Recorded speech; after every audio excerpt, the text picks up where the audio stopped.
करण्यासाठी जे काही मार्ग असतात त्याला मगबी म्हणतो आणि मार्गही म्हणतो. आणि ह्या दुःख निरोधी लांबणी पदार्थ आहे, म्हणजे जे 4 आर्यव्रत जे आहेत, ऐकलं का?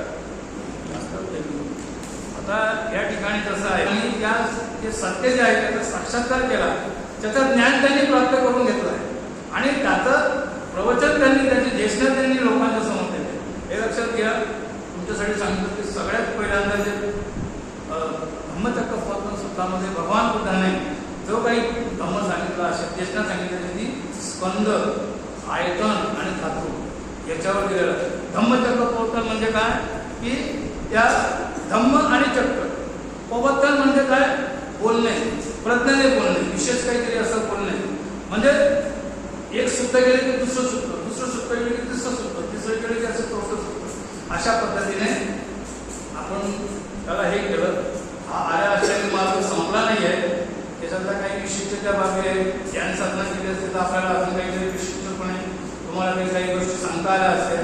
ज्याने ध्यान साधना केली असेल